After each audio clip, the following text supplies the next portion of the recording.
بسم اللہ الرحمن الرحیم۔ السلام علیکم ورحمۃ اللہ وبرکاتہ۔ الصلاۃ والسلام علیک یا سیدی یا رسول اللہ وعلی آلک و صحابک یا سیدی یا حبیب اللہ۔ ناظرین و سامعین، حضرت سلطان باہو رحمۃ اللہ علیہ کی کتاب مجالسۃ النبی خرد پارٹ نمبر 5 کے ساتھ حاضر خدمت ہوں۔ آپ رحمۃ اللہ علیہ فرماتے ہیں، علم را آموز اول بعد ازاں اینجا بیا، جاہلاں را پیش حضرت حق تعالی نیست جا۔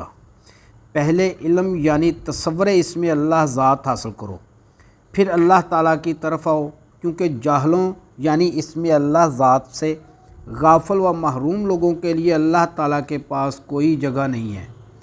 اے طالب صادق، تو جان لے کہ ہر وہ راہ جس کو شریعت رد کر دے وہ راہ کفر ہے۔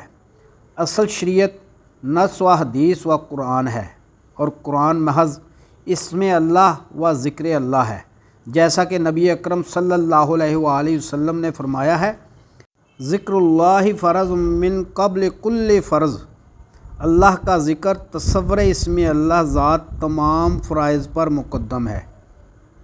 رسول کریم صلی اللہ علیہ وآلہ وسلم نے فرمایا، افضل الذکر لا الہ الا اللہ محمد الرسول اللہ صلی اللہ علیہ وآلہ وسلم۔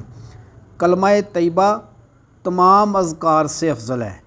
جس آدمی کے وجود میں ذکر کلمہ طیبہ تاثیر کرتا ہے، اس شخص کے وجود میں خودی کے پردے اور حجابات دور ہو جاتے ہیں، اور یہ بات تحقیق شدہ ہے کہ کلمہ طیبہ وسیلہ پیشوا، رہبر اور رفیق راہ ہے، اور بے شک بحضور مجلس محمدی صلی اللہ علیہ وآلہ وسلم میں پہنچاتا ہے اور پروردگار کے دیدار پرانوار کا شرف بخشتا ہے۔ لہٰذا کلمہ طیبہ کا ذاکر ہونا کوئی آسان کام نہیں، کیونکہ اس کے ذکر عظیم یعنی تصور اسم اللہ ذات میں سر اسرار مشاہدہ انوار پروردگار ہے۔ واضح ہو کہ تمام مقامات ذات و صفات اتباع شریعت و حدیث و قرآن اور اسم اللہ ذات سے کھلتے ہیں، کیونکہ طالب شریعت و قرآن و حدیث اور اسم اللہ ذات کا محرم ہوتا ہے۔ اس سے شریعت و قرآن و حدیث اور اسم اللہ ذات باہر کوئی چیز نہیں ہے۔ جو شخص اسم اعظم اور اسم اللہ ذات کا محرم ہوتا ہے وہ معرفت الہی کو پہنچ جاتا ہے اور عارف با اللہ ہو جاتا ہے۔ جو شخص کے شریعت اور قرآن و احادیث اور اللہ تعالیٰ کے اسم اعظم کا منکر ہو، وہ معرفت الہی نعمت اللہ سے محروم اور بے اعتقاد رہتا ہے۔ ایسا شخص اگرچہ تمام عمر علم پڑھتا اور حاصل کرتا رہے تو اسے کچھ فائدہ نہیں ہوتا، اس لیے کہ علم ہمیشہ عمل کے ساتھ ہی مفید ہوا کرتا ہے، اور علم قرآن آیت کریمہ کا دوسرا نام ہے۔ چنانچہ حضور نبی کریم صلی اللہ علیہ وآلہ وسلم کا ارشاد ہے، ان القرآن حجت اللہ تعالی علی الخلائق، بے شک قرآن پاک خلائق پر اللہ تعالیٰ کی حجت ہے۔ لہٰذا تو جو کچھ طلب کرنا چاہے قرآن سے طلب کر، اور جو چیز بھی ہو اس کی تحقیقت قرآن میں ہے، مثلا حقیقت معرفت الہی، حقیقت نفس و حقیقت قلب و حقیقت روح و حقیقت سر وغیرہ۔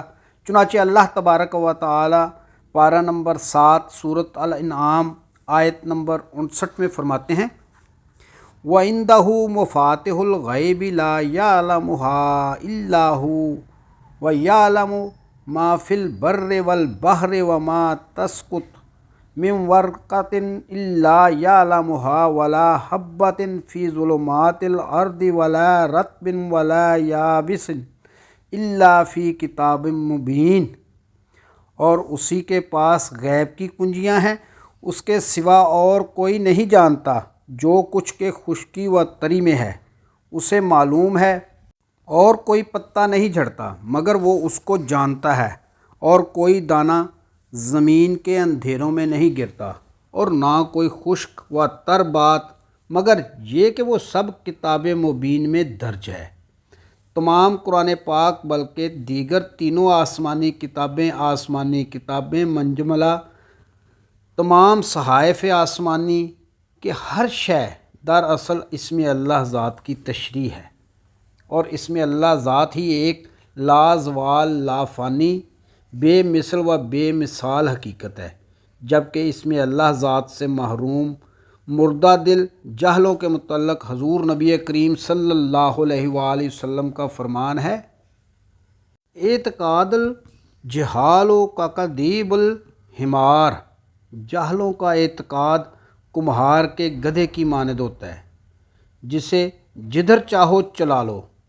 تو معلوم ہونا چاہیے کہ جب گنجینہ دل سر اسرار الہی اور مشاہدہ نور اللہ ذکر اللہ یعنی تصور اسم اللہ ذات اور معرفت الہی سے دل زندہ ہو جاتا ہے تو آدمی کے وجود میں دل آدمی کی صورت پر درست ہو جاتا ہے اور قلب اپنے قالب پر گویا اربع عناصر کا لباس قلب پہن لیتا ہے۔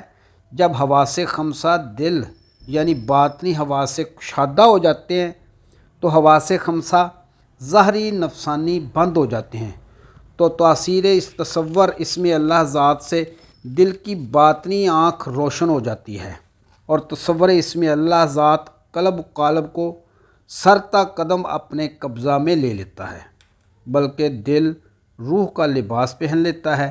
یہ صاحب قلب زندہ کے مراتب ہیں۔ چنانچہ حضور نبی کریم صلی اللہ علیہ وآلہ وسلم کا فرمان ہے، ینام عینی ولا ینام قلبی، میری آنکھیں تو سوتی ہیں لیکن میرا دل نہیں سوتا۔ چنانچہ حضور نبی کریم صلی اللہ علیہ وآلہ وسلم کے فرمان سے ثابت ہوا کہ سونے سے مراد دل کا سو جانا ہرگز نہیں ہے، اس سے مراد ایسی نیند ہے جس میں انسان کا دل اللہ تعالیٰ کی ذات سے غافل نہ ہو، بلکہ دل ہماتن اللہ تعالیٰ یعنی تصور اسم اللہ ذات میں محو رہے۔ چنانچہ ایسی نیند کا مقصد صرف پاس کے لوگوں سے چھٹکارا اور محافظت ہے۔ ناظرین و سامعین، امید ہے کہ آپ کو آج کی ویڈیو پسند آئی ہوگی۔ آئندہ ملیں گے انشاءاللہ اسی کتاب کے پارٹ نمبر 6 کے ساتھ۔ اس وقت تک اپنا خیال رکھیے گا۔ اپنے میزبان خالد قمر کو اجازت دیجیے۔ اللہ حافظ۔